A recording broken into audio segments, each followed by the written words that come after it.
Jokowi bukan tipe pemimpin internasional, beda sama Susilo Bambang Yudhoyono yang memang lama di Amerika Serikat. Posisi kita semakin dihargai, semakin dihormati, semakin dipandang oleh negara lain, tapi sering di negara sendiri dikerdilkan. Kalau Rizal Ramli dikasih jabatan presiden, dia pergi ke luar negeri, ya barangkali jauh lebih meriah sambutannya. Ketemu bule saja kayak ketemu siapa gitu. Wong sama-sama makan nasi juga tak kadang-kadang terlalu mendongak kayak gini. Makin lama Mas Jokowi di sana, beban rakyat biasa dan warisan buat siapapun nanti ini akan kompleks. Sehingga kadang-kadang saya berpikir, apakah terjajah terlalu panjang ini memunculkan sebuah DNA yang mental terjajah, jangan-jangan seperti itu. Sedih kita. Orang akhirnya nyari cara supaya hebat Presiden Jokowi, dan itu sebetulnya jadi kedunguan juga. Dan mental inlander itu, mental terjajah itu, mental inferior itu jangan sampai ya hilang-hilang. Jangan juga ada yang memelihara gitu. Mental seperti itu jangan dipelihara.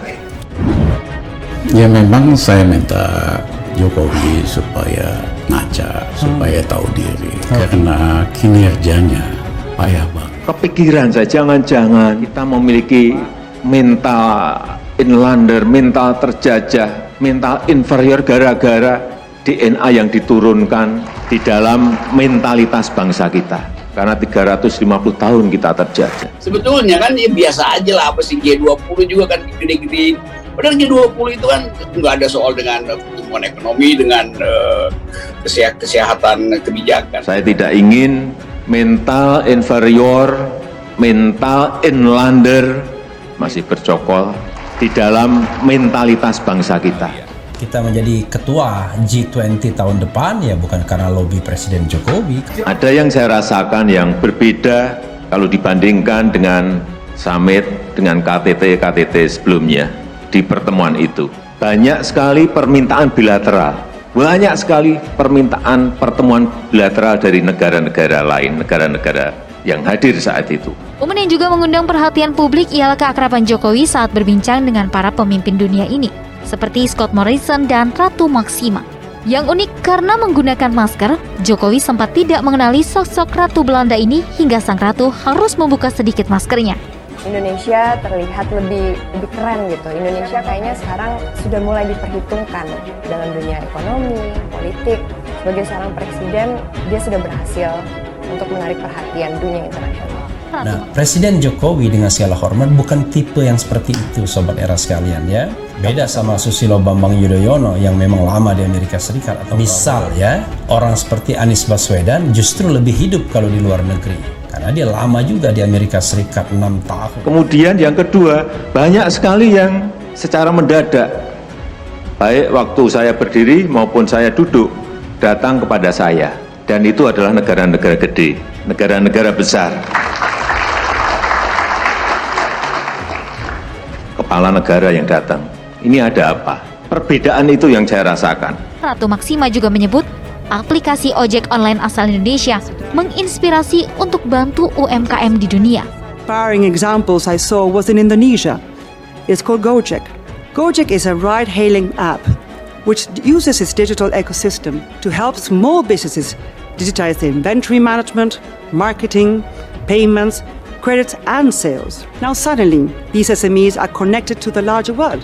Many of them make a leap forward and expand their business beyond their brick-and-mortar presence.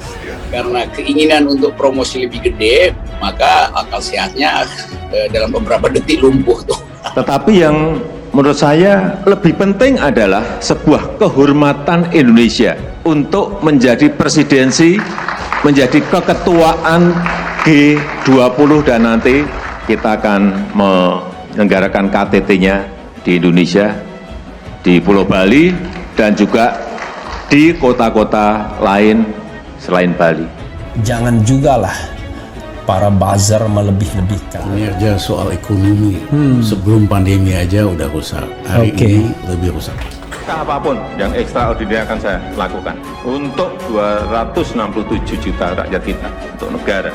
bisa aja membubarkan lembaga, bisa aja reshuffle, asal untuk rakyat, asal untuk negara. Pertaruhkan reputasi politik. Jelas itu dia kerja itu luar biasa, kerja kerasnya. Mata saya Jokowi masih on the right track. He's the man gitu ya. Udah aku total dukung dia gitu ya. Aku anti gitu melakukan dukungan kayak gitu untuk dibayar. Gitu. Menjadi merdeka itu ada sebuah tahapan-tahapan perjuangan yang luar biasa. Ini kan juga soal ekonomi, nggak usah digede-gedean bahwa Indonesia diakui dunia memimpin G20, anggotanya 20. Itu nggak ada poin apa-apa di situ tuh. Orang nggak anggap itu sebagai sesuatu. Dipuji-puji oleh Italia, silahkan Pak Presiden. Jadi lebih baik mundur diri. Supaya baik-baik kok. Kita akan terima kasih. Indonesia adalah negara pertama, negara berkembang pertama yang menjadi presidensi G20. Lalu bangga buat Indonesia memimpin. Kan G20 itu kayak arisan doang. Apa hebatnya, biasa doang. Udahlah, Wes, seperti Norkolis ya. Mas Jokowi Wes. Nggak paten. Pak Jokowi di mata saya itu adalah sosok yang sederhana yang mengutamakan kerja. Kalau istilah saya sih low profile, high profit. Hampir belum pernah ngelihat presiden yang seperti itu di Indonesia. Ini presiden, dia pemimpin, tapi dia juga he gives service to his people, dan yang penting rakyat itu bisa merasa dekat dengan dia. Semoga Bapak bisa menjalankan semua pekerjaannya dengan baik. Banyak yang cinta sama Bapak, yang mendoakan yang terbaik, dan semoga Bapak bisa bersama-sama mewujudkan Indonesia yang lebih kuat. Para pemimpin kemudian akan menuju ke Glasgow, Skotlandia untuk menghadiri KTT COP26. Selain hadir dalam acara utama G20, saya juga telah diminta untuk berbicara dalam side event mengenai usaha mikro, usaha kecil, UMKM, dan peran perempuan. Iya, karena kan saya dapat banyak kiriman, ada potongan video Pak Jokowi yang lagi kasih sambutan tapi belepotan. Saya sebenarnya membayangkan saya kalau jadi Menlu duduk di sebelahnya, saya pasti mules juga perut saya melihat seperti itu. Nah, Jokowi bukan tipe pemimpin internasional, tapi dia adalah pemimpin yang cocok untuk ke masyarakat bawah sekali, terutama masyarakat menengah ke bawah, karena dia berasal dari situ. Beda sama Susilo Bambang Yudhoyono yang memang lama di Amerika Serikat. Seharusnya rakyat ada harapan. Ini 200 juta orang, bukan 1-2 orang, 10 orang, 100 orang, 200 juta orang. Kan orang akhirnya nyari cara supaya hebat Presiden Jokowi. Dan itu sebetulnya jadi kedunguan juga. Tapi oke itu. Harus kasih tahu sama orang-orang bahwa di sini masih banyak orang baik. Ya memang saya minta Jokowi supaya ngaca, supaya tahu diri, karena kinerjanya payah banget. Jokowi membangun 25 bendungan. Jangan juga lah para buzzer melebih-lebihkan. Kinerja soal ekonomi sebelum pandemi aja udah rusak. Hari ini lebih rusak. Kita orang miskin tapi bahagia, asik. Karena keinginan untuk promosi lebih gede, maka akal sehatnya dalam beberapa detik lumpuh tuh. Dengan saya itu, ayo kita tunjukin sama dunia bahwa Indonesia masih banyak orang baik. Bangga menjadi orang Indonesia. Nah, jadi saya minta Mas Jokowi, makin lama Mas Jokowi di sana, beban rakyat biasa dan warisan buat siapapun nanti ini akan kompleks. Karena meninggalkan beban yang luar biasa. Harus ada yang hatinya kuat untuk memimpin negeri ini melewati masa-masa seperti ini. Indonesia akan menjadi ketua G20 yang akan dimulai 1 Desember 2021 hingga 30 November 2022. Indonesia akan menerima keketuaan presidensi G20 dari Italia. Kita menjadi ketua G20 tahun depan ya bukan karena lobby Presiden Jokowi. Jokowi meningkatkan mutu pendidikan umum. Presidente della Repubblica di Indonesia. President of the Republic of Indonesia. Ya kalau Rizal Ramli dikasih jabatan presiden, dia pergi ke luar negeri, ya barangkali jauh lebih meriah sambutannya.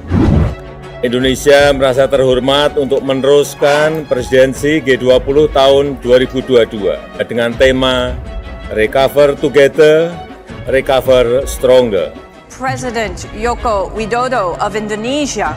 Indonesia has been a wonderful leader. Welcome. Sebetulnya kan ya biasa aja lah, apa sih G20 juga kan gede-gede. Padahal G20 itu kan nggak ada soal dengan pertumbuhan ekonomi, dengan kesehatan kebijakan. Mensejahterakan rakyatnya, terutama ekonominya. Karena memang sekarang ini apa-apa serba uang. Lalu mencerdaskan rakyatnya. Tentu saja yang cerdas itu yang tidak merusak lingkungan dan percaya akan Tuhan. Nah, Presiden Jokowi dengan segala hormat bukan tipe yang seperti itu, sobat era sekalian ya. Beda sama Susilo Bambang Yudhoyono yang memang lama di Amerika Serikat. Atau misal ya, orang seperti Anies Baswedan justru lebih hidup kalau di luar negeri. Karena dia lama juga di Amerika Serikat, 6 tahun. Seharusnya rakyat